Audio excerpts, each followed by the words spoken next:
Today marks our 100th of these 60-second segments, and whereas that is quite a milestone, I do believe that we should use this time to focus upon something, anything a little bit more substantial than mere observance thereof. And now, well, I can imagine some of you somewhat facetiously thinking, what could you focus on which would be more substantial when you are merely going to appear before us for the 100th time in order to showcase some manner of opinion?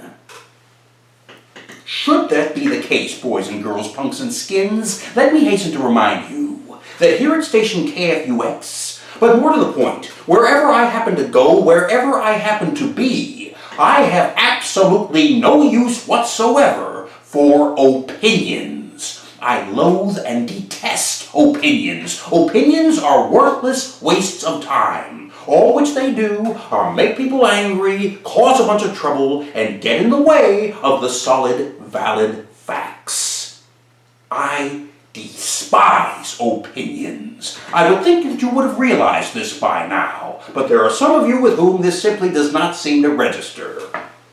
You have one cousin who every time he opens up his mouth, out comes nothing but a whirlwind of opinions. Up, down, left and right, around the corner and back. Opinions, opinions, opinions. It is suffocating. In fact, it reached a point where I had to remind him for the 9th, 10th, 500th time in a row how much I abhor opinions, especially in lieu of the time-saving, cut-to-the-chase representation of the facts. Now, you would think that he would have taken a hint, gotten a clue, but oh no, instead, he decided to go the opposite way, and from that point forward, he cranked up the volume. From then on, everything that came out of his yap was opinions and then some. It was as if you decided to take on a kosher diet. And his response would be to rush out to the grocery store and bring you back a ham sandwich and a bag of pork rinds. Non-stop opinions. And to make matters worse, he prefaced each of these opinions with that time-worn exordium, "In my opinion. In my opinion this. In my opinion that. In my opinion this, that, and the other. Well, I think this, that, and the other because, in my opinion, this, that, and the other is the other, that, and this." It was insufferable.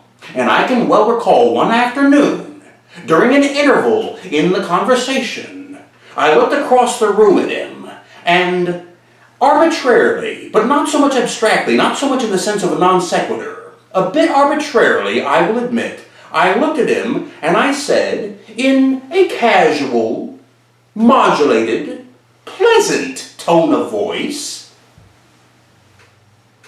"You know, if it weren't for opinions, you wouldn't have racism."